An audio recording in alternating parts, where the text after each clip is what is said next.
السلام علیکم ورحمۃ اللہ وبرکاتہ۔ الحمدللہ رب العالمین والصلاة والسلام علی المبعوث رحمۃ للعالمین وعلی آلہ وصحبہ اجمعین ومن تبعہم بإحسان الی یوم الدین، اما بعد۔ شباب،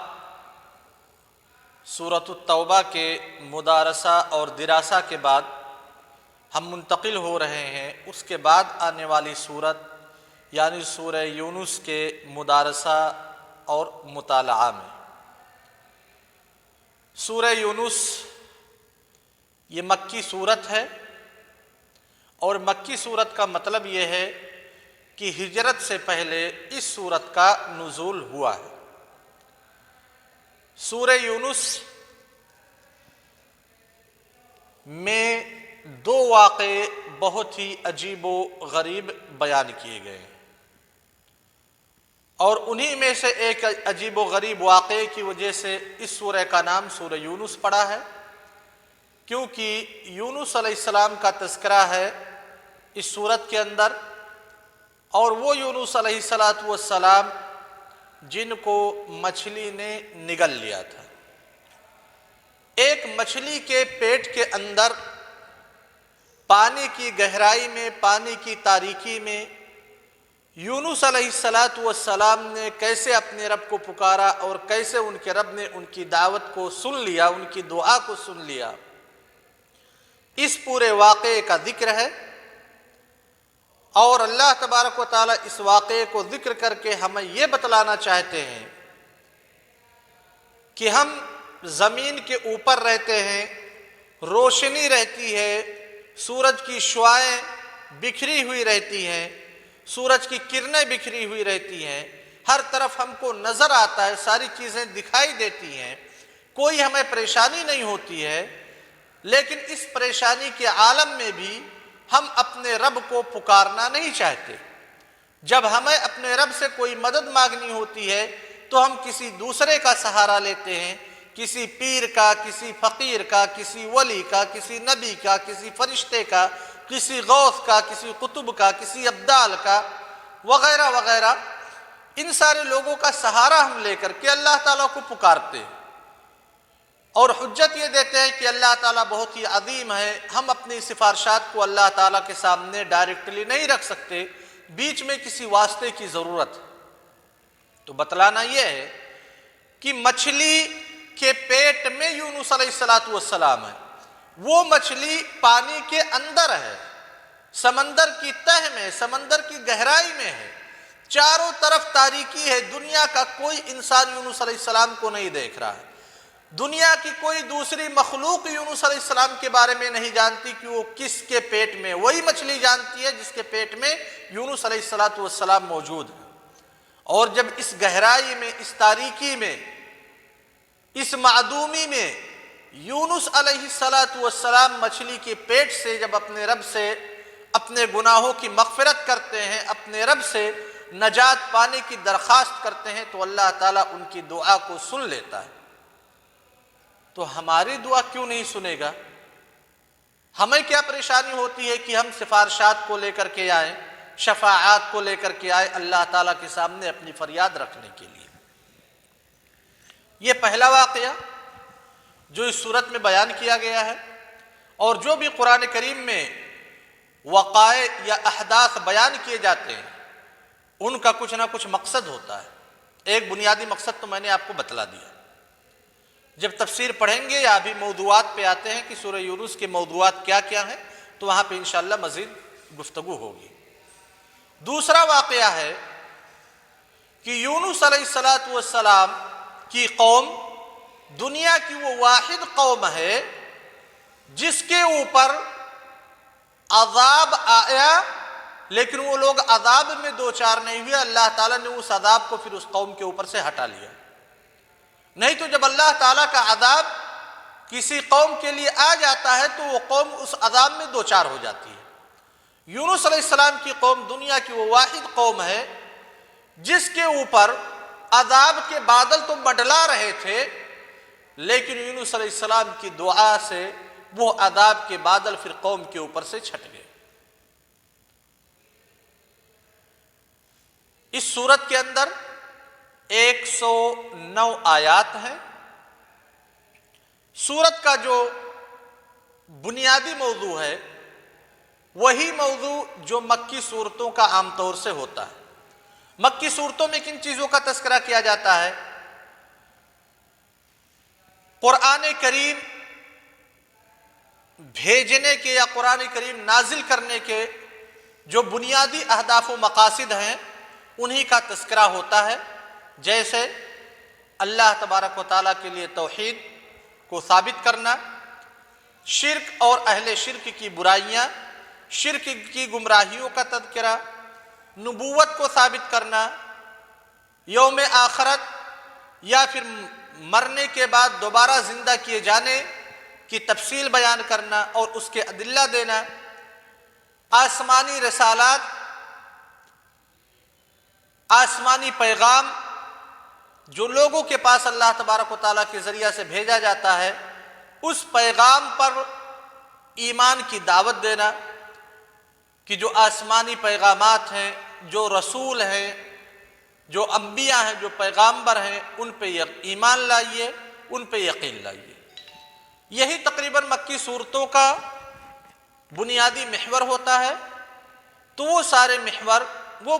اسی بنیادی محور پہ یہ سورہ یونس بھی ہے۔ اگر ہم سورہ یونس کا غور سے جب مطالعہ کریں گے اور پڑھیں گے سورہ یونس کو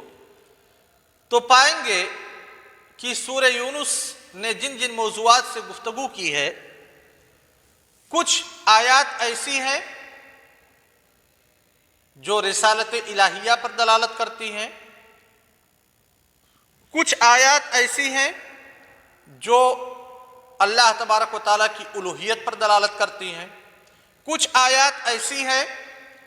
جو ایک معبود کے اندر، ایک الہ کے اندر کون کون سی صفات پائی جانی چاہیے ان صفات کا تذکرہ کرتی ہیں، اور وہیں پہ کچھ آیات ایسی ہیں جو ان سلبی صفات کا تذکرہ کرتی ہیں جو سلبی صفات انسانوں کے بنائے ہوئے معبود میں پائی جاتی ہیں۔ نبوت کا تذکرہ کچھ آیات میں ہے، کچھ آیات میں بعض دیگر انبیاء کا بھی تذکرہ ہے اور ان کے احداث و وقائع کا بھی تذکرہ ہے۔ مشرکین کا تذکرہ ہے کہ قرآن کریم کے تئیں مشرکین کا کیا موقف ہوتا ہے، اور ساتھ ہی بعث بعد الموت پہ بھی کچھ روشنی ڈالی گئی ہے۔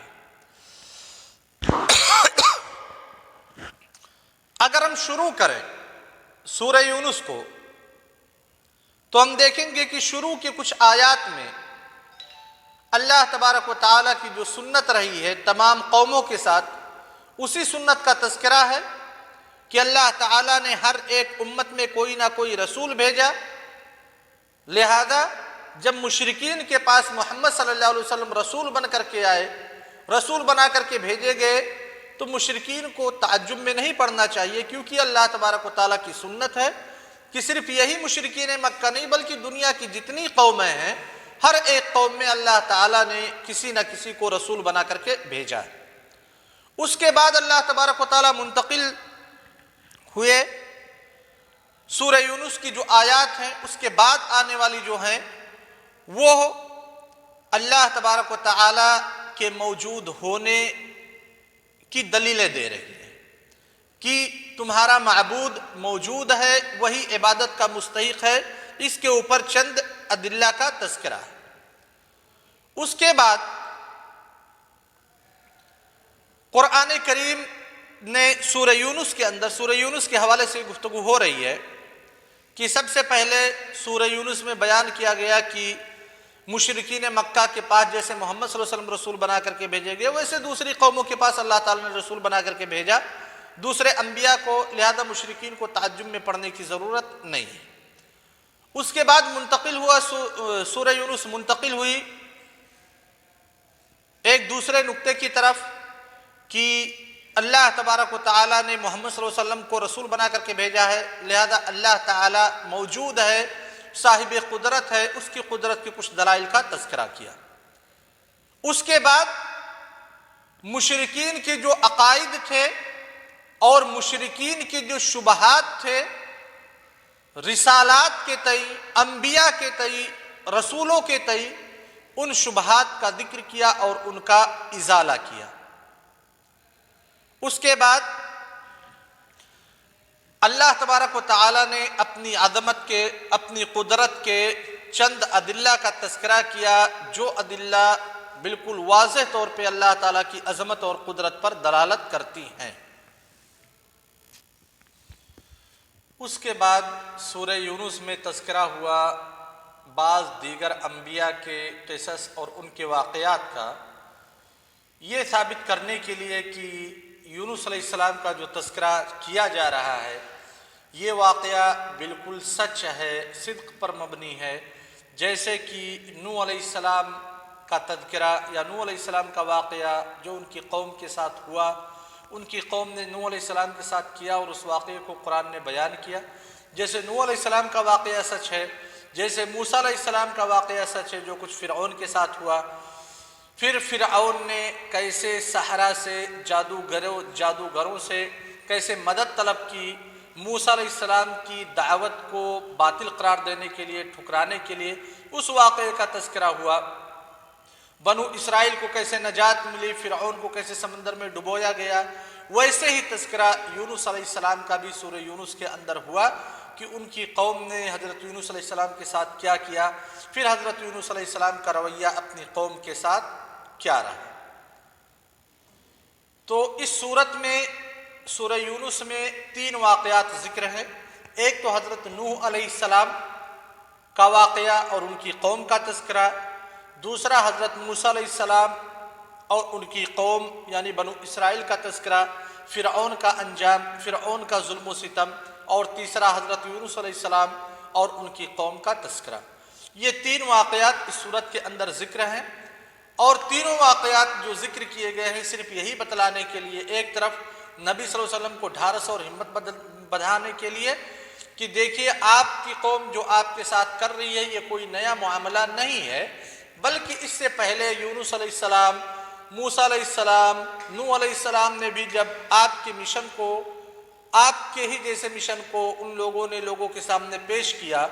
اور رسالت اور نبوت کی بات کہی، لوگوں کو ایک الہ واحد کی طرف پھیرنا چاہا، تو پھر ان لوگوں کو بھی پریشانیاں آئیں، ان لوگوں کو بھی دقتیں ہوئیں۔ ایک چیز یہ بتلانے کے لیے اور دوسری چیز یہ بتلانے کے لیے مشرکین کو جو قرآن کے مخالفین تھے کہ دیکھو موسیٰ علیہ السلام بیچارے تنے تنہا تھے، صحیح سے وہ بول بھی نہیں سکتے تھے، حضرت ہارون علیہ السلام کو اپنی مدد کے لیے اللہ تبارک و تعالیٰ سے کہا، اور فرعون جو اتنا ظالم اور جابر تھا، اتنی بڑی اس کی بادشاہت تھی، اس کی ریاست تھی، اس کے باوجود بھی جب فرعون نے موسیٰ علیہ السلام کی دعوت پہ لبیک نہیں کہا تو فرعون کا حشر کیا ہوا۔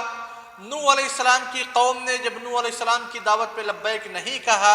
ایک الہ واحد کی عبادت نہیں کی، اپنے شرک سے باز نہیں آئے، تو پھر نوح علیہ السلام کی قوم کا حشر کیا ہوا، پانی میں ڈبو دیے گئے، سمندر میں ڈبو دیے گئے۔ یونس علیہ السلام کی قوم نے جب یونس علیہ السلام کے ساتھ ناروا سلوک کیا، یونس علیہ السلام نے کیسے اپنی قوم سے راہ فرار اختیار کیا، پھر کیا واقعہ پیش آیا۔ تو اے قرآن کے منکرین، اگر تم محمد صلی اللہ علیہ وسلم کا سپورٹ نہیں کرو گے، محمد صلی اللہ علیہ وسلم کی نبوت اور رسالت کا اقرار نہیں کرو گے، ان کے بتائے ہوئے مشن پر نہیں چلو گے، تو تمہارا بھی انجام وہی ہوگا جو تم سے پہلی قوموں کا انجام ہو چکا ہے۔ تو یہ سارا خلاصہ ہے سورہ یونس کا۔ سورہ یونس جیسا کہ بتلایا گیا مکی سورت ہے، 109 آیتیں ہیں، جو بنیادی محور ہے